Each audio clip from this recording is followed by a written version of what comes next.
everybody, and welcome to the forum for the Netherlands Grand Prix, the Dutch Grand Prix, the Holland Grand Prix, whatever you want to call it as well. Megan Birch alongside me. Megan, we have seen another classic. No safety cars, no red flags, not even an accident. 3 retirements, but all mechanical. But still, what a great Grand Prix. I feel refreshed about Formula One. It was quite a good Grand Prix. I must admit, I was hoping for at least one person in the wall. Yeah, well, we nearly had it with Vettel, didn't we, spinning? We did nearly have that with Vettel, though it's just judging from what happened in qualifying, with both Williams causing a red flag. Yeah. I would have expected just a little bit more action of the crash variety. Sadly, there wasn't, and it was all there. We ended the race with 15 minutes spare as well. It was a 1 hour, 30-minute race in total as well. Pretty sure it's exactly that. Yeah, it was 1 hour 30 something or other. So it was all shaved off quite quickly in terms of what we were predicting, 1 hour 32. But still, what a Grand Prix. From the start as well, the Dutch fans were absolutely manic. It was unbelievable as well. The amount of people out there who were cheering along with the crowds as well. 95% of them all were here for Max Verstappen. I saw one person with a Lando Norris fan, one person with a Ferrari shirt with nobody else sat around him in the pre-show. It was all go, wasn't it? It was just beautiful racing and a great race. It was a really great race, and it was exciting to see Max win. Yeah, I think that was the main thing as well. We're all slightly scared to see what would happen if Max didn't win here today, but he took pole position yesterday, the perfect 10, and now he's 16 going on 17 for race victories. He's won it here at Holland as well. It's absolutely fantastic. It was quite... It was exciting to watch, and it's very emotional. You could tell even the king of the Netherlands was just very enthralled with the excitement. Have you ever heard a Formula One stadium like that? A Formula One grandstand like that? No. Then compared to a football match, that was football atmosphere here. I haven't even heard it like that when Lewis took 7 championships. No, it was completely balmy out there as well. If you're watching, get in touch as well. This is a forum type show as well, so would love to have all your questions and answers. Let's talk about the top 3 then. Verstappen, as we already said, taking a victory. His first ever Dutch driver to win here in the Netherlands as well. Lewis Hamilton second. He got that fastest lap in the end, a 1:11.097, beating the record previously set by Andretti. Yeah, though the person who beat that was actually Bottas, and then a lap later or so, it was beaten by Hamilton. Yeah, let's just talk about that for a sec. How much is that going to be Bottas now knows he's not at the team next year. He knows he's not going to be... He has nothing to lose. He's got nothing to lose. He went out there. He was told by the team, a direct team order, do not go for the fastest lap. Do not go for the fastest lap. And he went for the fastest lap anyway. And it forced Lewis to have to give up on the lead. Yeah, though he has he can just use the excuse of, oh, well, I was already 2 sector times in and I was nearly finished, so... Had to finish, yeah. Still, is that going to be Toto Wolff having a go at Valtteri later on, saying you should not have done that? I think there will be a word. Because that almost lost Lewis another point. So instead of 3 points between him and Verstappen, it would have been 4 points. As well. But it's interesting, wasn't it? They came into this championship race, Hamilton leading by 3 points. It now leaves with Verstappen leading by 3 points. So it's still very close. Is it going to be ebb and flow like this for the rest of the season, all the way until Abu Dhabi? Do you know, I think it might be.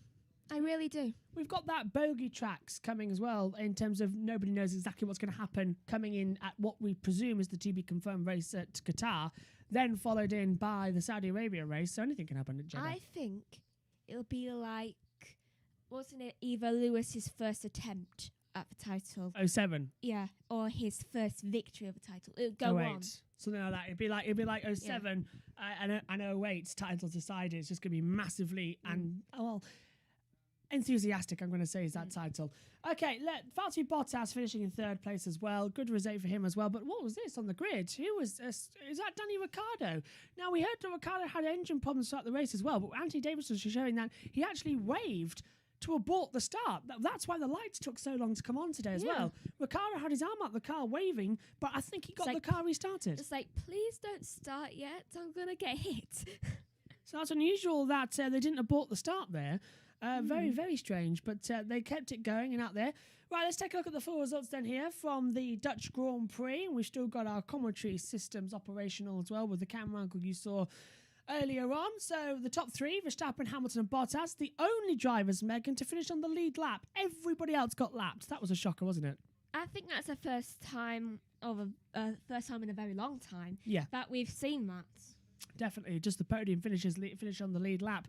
But Gasly started fourth, finishes fourth. A great day for Pierre, picking up points for AlphaTauri and proving to Red Bull, hey, I'm still here. I'm still helpful for you. Use me if you need me. Yeah, just like, hi, I'm still here. Yeah. Leclerc fifth, Alonso sixth, Sainz seventh as well. Their little battles were scrapping away all race as well. Great from Alonso, actually. He was really pushing hard throughout the race and did some fantastic overtakes as well. Go on. I've just noticed something. Yeah. From Norris down to Russell, it's teams finishing in pairs. From where? From Norris? Because we have 10-11 Norris Ricciardo, 12-13 Stroll Vettel, 14-15 Giovinazzi Kubica, 16-17 Latifi Russell. And this is one of the first times Latifi has finished ahead of his teammate. I think you're right there, actually. I think you're bang on the money, actually. I can't remember last time that's happened It down might there. have happened once, I think. To have that many 2x2, well, you did say during the race, actually, it's very much Noah's Ark, and it's turning into Noah's Ark, actually, to go 2x2 there on the results. Let's just go through those as well, actually. Great race for Robert Kubica today. Started the race 16th. Yes, made up to 15th place as well, but still, 15th.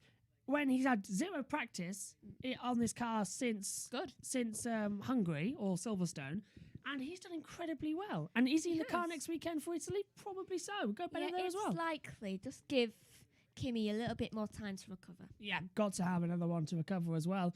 We saw last year it was a situation where Hülkenberg had a double run in as well at the 70th anniversary Grand Prix, the British Grand Prix, and then a bonus race later on in the season at Nürburgring. They got more of a chance. Yeah, but you're right. It does increase it up now to 21 drivers who've completed this season rather than 20, so makes the timings even more spacious up here on my commentary notes on the wall. Another one who's had an okay day, Norris and Ricciardo, they were struggling here. They've now lost points to Ferrari that they gained back over the last two races. It's a struggle now for them for third in the Constructors. It's just a blip. Everyone has like blip days. And I think today was just that day because in the rest of the weekend, they were quite good. They were quite adamant to get, top. So I think just, blip days for Williams, Alpine, and even Ferrari. Let's talk about the retirements. Russell dropped out on the end of the race as well. They called in for him to retire the car manually, so problem there for George Russell. Probably something from yesterday with his crash. They didn't change anything overnight compared to Latifi. I think maybe the flooring. Yeah, something like, or maybe the gearbox was damaged and had to be changed over. Further down there on the board, you can see Tsunoda retired 24 laps before the end of the race and 31 laps before the end. Mazepin went out as well. Both unexplained, but we can assume oil pressure out there as well. Seems to be what's been affecting most of the cars this weekend. It must be awkward for Schumacher since he's surrounded by cars that have retired. Yes, and Schumacher was actually 3 laps down as well, and that's why he never got ahead of George Russell before the end of the race. So I can just imagine Mick now just saying, I really don't like this track. Please don't make me race. Yeah, please don't go race here anymore. But still, looking on that board as well, top 10 gets points, so Liz Norris gets a point as well. This is what it does to the championship, then we'll read you through it. Verstappen leads on 224.5 to Hamilton on 221.5 in the championship. Bottas now on 123. He's 9 clear of Lando Norris on 114. Sergio Perez has 108. Charles Leclerc 92. Carlos Sainz 89.5. Pierre Gasly 66. Danny Ricciardo 56. Fernando Alonso is still top 10 on 46. Esteban Ocon 44, Sebastian Vettel 35, Yuki Tsunoda 18, same as Lance Stroll, 15th for George Russell on 13 as well. Dropping down the order, you see Nicholas Latifi P16 on 7, Kimi Räikkönen on 2, not taking part of course. Antonio Giovinazzi is on 1, Schumacher, Mazepin and Kubica with no points. In terms of the Constructors' Championship, Mercedes lead that championship by 334 points. Sorry, 344.5 points to Red Bull's 332.5. So they've got a 12-point advantage now in the Constructors. Ferrari lead McLaren by 11.5 points. Alpine are 5th on 90, so they've dropped back a lot this weekend. AlphaTauri on 84, Aston Martin 53, Williams 20, Alfa Romeo 3, and Haas still on 0 points as well. The driver of the day was Sergio Perez with 27% of the votes, and the fastest pit stop of the day was at Red Bull 2.1 with Perez. That was very close because do you know who had 2.2? Who? Aston Martin with Vettel. I didn't get a chance to mention it. I spotted it, yeah. Though, in the race because you lot were talking about things and I knew it would probably just get lost. So very close there as well, actually. 56 seconds separated the top three overall then. Let's talk about next weekend then, because we must. The Italian Grand Prix at Monza. You're not with us, as far as I know. We'll see if I can. I don't think I will be. Maybe for the F1 sprint on the Saturday. Yeah, maybe. Though I have got a lot to do, and since I'm already doing one thing. MotoGP, Italy. Well, actually, multiple things next weekend. Then Grand Prix Portland. Yeah, Portland and the MotoGP. And I've got the beginning of my college work. I don't think I'll be able to. Makes sense, yeah. Get in. But all right, let's just talk about next weekend then quickly as well, because it is the second F1 sprint, so a whole new format next weekend. Friday, practice 1 and qualifying. Saturday, you see practice 2 and the sprint race. And Sunday, the main Grand Prix as well. How much are the teams looking forward to that at Monza? Because usually, as we've seen in the past, a lot of traffic at qualifying usually affects the racing. I think that the team that's most looking forward to it might be McLaren. But, yeah, they've got a good car at Monza. Yeah, they do. What about Ferrari? I think Ferrari are excited for it, though all the same a little bit hesitant, given what's happened in the past. Seems that way. Okay, then. Lots to look forward to over the coming week as well. That's us wrapped up here today. Next week, you can watch the highlights of IndyCar's race at the Speedway circuit from a few weeks back as well. Then me and Megan will be live on Sunday evening for the Grand Prix of Portland. As well, we've got MotoGP back, the Grand Prix of Aragon. That race getting underway at 12:50. Our transmission lights out at 1. And then, of course, myself and Ian Birch will take you through all of the Italian Grand Prix weekend as well. We'll have some guest commentators on for the practice sessions as well. It should be a cracker. Max Verstappen leaves the Dutch Grand Prix with Holland in raptures as well. He's leader of the Drivers' Championship. He's the first Dutchman to lead and win the Dutch Grand Prix. But from one very, very much party atmosphere here at Zandvoort with the Dutch fans to another, the Tifosi are next and the Italian Grand Prix at Monza. Thanks for your company here today. The coverage has now concluded. We'll see you when we've recovered from a great Grand Prix here at Zandvoort. We'll see you in Italy in 7 days' time. Bye for now.